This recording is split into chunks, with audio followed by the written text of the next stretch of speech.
আসসালামু আলাইকুম। আমি সালমান, জাপানের টোকিও শহরে থাকি। তো আমি জাপানে আসিছি কি বিষয়ে অনেকের প্রশ্ন। তো আমি জাপানে আসিছি হলো স্টুডেন্ট বিষয়। আর অনেকে প্রশ্ন করতেছেন যে স্টুডেন্ট বিষয় কত বছর স্টাডি বা পড়ালেখা করা লাগে। তো অনেকে জানেন না। তো যারা নেক্সট আসবেন তাদের জানা দরকার। আবার অনেকে জিজ্ঞেস করতেছেন। তো স্টুডেন্ট বিষয়ে আসার পরে আপনার ডাইরেক্ট এই জায়গায় কেউ ভার্সিটিতে ভর্তি হয় না।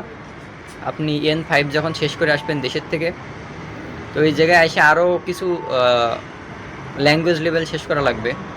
তো এই জায়গায় এসে আপনার আরও 2 বছর ল্যাঙ্গুয়েজ শেখা লাগবে। মানে যারা বাংলাদেশ থেকে জাপানে স্টুডেন্ট ভিসা আসে, তারা কিন্তু কেউ ভার্সিটিতে আসে না। স্টুডেন্ট ভিসায় যারা আসে তারা হলো সবাই ল্যাঙ্গুয়েজ স্কুলে আসে। তো ল্যাঙ্গুয়েজ স্কুলে আসার পরে 2 বছর 1.5 বছর পড়াশোনা করে, পাশাপাশি পার্ট টাইম জব করে। তো 2 বছর ল্যাঙ্গুয়েজ শেষ করার পরে কিন্তু বিশ্ববিদ্যালয়ে ভর্তি হয়, যারে বলে সেনমন বা দাইগাকু। দাইগাকু হলো বিশ্ববিদ্যালয়, আর সেনমন বলে হলো ডিপ্লোমা। তো দাইগাকু 4 বছর আছে, 5 বছর আছে, আর সেনমন আছে 2 বছর। তো অনেকে সেনমন করে, অনেকে দাইগাকু করে। মানে কেউ বিশ্ববিদ্যালয়ে পড়ে, আবার কেউ ডিপ্লোমা করে। তো বেশিরভাগই 2 বছর পড়ার চেষ্টা করে সেনমন। তো বাংলাদেশ থেকে যারা আসে তারা বেশিরভাগই 2 বছর স্কুল করে, ল্যাঙ্গুয়েজ স্কুল।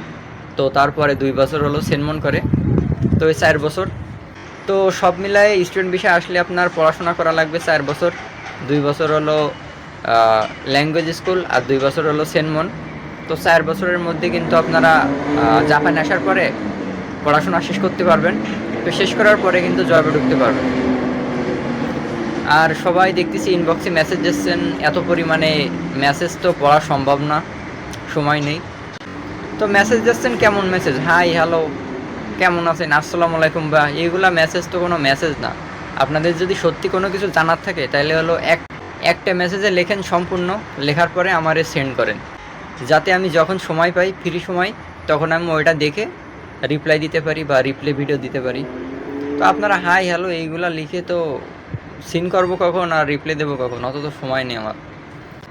তো যাদের গুরুত্বপূর্ণ কোনো তথ্য জানার আছে তারা হলো একটা মেসেজে সম্পূর্ণ লিখে আমার কাছে পাঠাবেন, ইনশাল্লাহ রিপ্লাই দেওয়ার চেষ্টা করব।